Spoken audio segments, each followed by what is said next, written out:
മൈനാസ് വേൾഡിൻ്റെ പുതിയൊരു എപ്പിസോഡിലേക്ക് എല്ലാവർക്കും സ്വാഗതം. ഇന്ന് നല്ല അടിപൊളി ഒരു തീയലാണ് ഉണ്ടാക്കുന്നത്. നമ്മുടെ ട്രഡീഷണലായി ഒരു തീയൽ എങ്ങനെ ഉണ്ടാക്കാമെന്ന് നോക്കാം നമുക്ക്. വളരെ ഈസിയാണ് തീയൽ ഉണ്ടാക്കാൻ. ഇതിനായി മീഡിയം സൈസ് 3 പൊട്ടറ്റോയും 3 ഒനിയനുമാണ് ഞാൻ എടുത്തിട്ടുള്ളത്.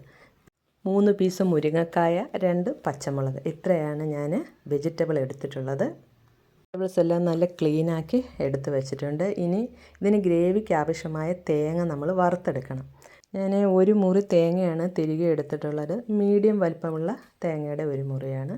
ഇനി ഇതിനാവശ്യമായ മുളക് പൊടി, മല്ലിപ്പൊടി, മഞ്ഞൾപ്പൊടി, ഒരല്പം ഗരം മസാല, പിന്നെ പുളി, ഇത്ര സാധനം കൂടി എടുത്തിട്ടുണ്ട്. നിങ്ങൾ എൻ്റെ ചാനൽ ആദ്യമായാണ് കാണുന്നതെങ്കിൽ ലൈക്ക് ചെയ്യാനും സബ്സ്ക്രൈബ് ചെയ്യാനും ഒപ്പം ഒരു കമൻ്റ് ഇടാനും മറന്നു പോകല്ലേ. വെജിറ്റബിൾസ് എല്ലാം കട്ട് ചെയ്തെടുത്തിട്ടുണ്ട്. പൊട്ടറ്റോയും ഒനിയനും ക്യൂബ്സായിട്ടാണ് കട്ട് ചെയ്തെടുത്തിട്ടുള്ളത്.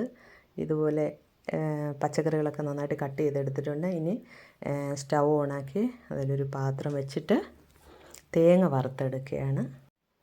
തേങ്ങ വറുക്കുമ്പോൾ നമ്മൾ ലോ ഫ്ലെയിമിൽ വെച്ചിട്ടാണ് എപ്പോഴും തേങ്ങ വറുത്തെടുക്കേണ്ടത്. ഒരു 10 മിനിറ്റ് എടുക്കും നമുക്ക് ഈ തേങ്ങയൊന്ന് മൂത്ത് കിട്ടാനായിട്ട്. ഏകദേശം മൂത്ത് വരുമ്പോഴേക്ക് നമുക്കിതിലേക്ക് മുളക് പൊടിയും മല്ലിപ്പൊടിയും ഇട്ട് കൊടുക്കണം. 3 ടീസ്പൂൺ മുളക് പൊടിയും 2 ടീസ്പൂൺ മല്ലിപ്പൊടിയുമാണ് ഇതിലേക്ക് ഇട്ട് കൊടുത്തിരിക്കുന്നത്. ഇനി ഒരു 2 മിനിറ്റ് നമ്മൾ ഇതിലിട്ട് ഇളക്കി മൂപ്പിച്ച് എടുക്കണം. നമ്മുടെ തേങ്ങയൊക്കെ നല്ലതായിട്ട് മൂത്ത് വന്നിട്ടുണ്ട്. ഇനി കടുക് വറുക്കണം. കടുക് വറുത്തതിന് ശേഷം നമ്മുടെ ഈ വെജിറ്റബിൾസ് കട്ട് ചെയ്തതെല്ലാം അതിലേക്കിട്ട് വഴറ്റിയെടുക്കണം. തീയലുണ്ടാക്കുമ്പോഴേ വെളിച്ചെണ്ണയിൽ കടുക് വറുക്കുന്നതായിരിക്കും നല്ല ടേസ്റ്റ് ഉണ്ടാവുക.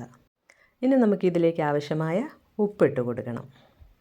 പച്ചക്കറികൾ ഇങ്ങനെ വെള്ളം ചേർക്കാതെ വഴറ്റിയെടുത്ത് തീയൽ വെക്കുന്ന തീയൽ നല്ല സ്വാദാണ്.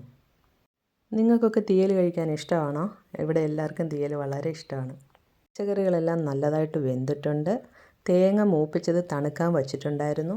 അത് തണുത്തു. അത് മിക്സിയിലിട്ട് അടിച്ച് ഗ്രേവിയായിട്ട് ഒഴിച്ചിട്ടുണ്ട്.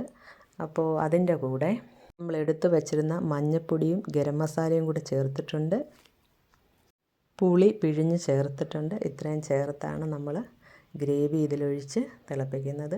നമ്മുടെ തീയലൊക്കെ നല്ല വാസനയൊക്കെ വരുന്നുണ്ട്. ഞങ്ങൾക്ക് ഇങ്ങോട്ടൊക്കെ തീയലില്ലാതെ സദ്യയില്ല. സദ്യ എന്ന് പറഞ്ഞാൽ അതിനകത്ത് വെജിറ്റബിളിൻ്റെ തീയൽ മസ്റ്റായിട്ടുണ്ടായിരിക്കും. സ്റ്റൗവൊക്കെ ഓഫ് ചെയ്ത് ഞാനൊരു പാത്രത്തിലേക്ക് തീയലെടുത്ത് വെച്ചിട്ടുണ്ട്. നിങ്ങൾക്ക് ഇഷ്ടമായെങ്കിൽ ഒന്ന് ട്രൈ ചെയ്ത് നോക്കണേ. ഒരു പ്രാവശ്യം ഇങ്ങനെയൊന്ന് തീയൽ വച്ച് നോക്കൂ, എന്നിട്ട് കമൻസ് അറിയിക്കണേ.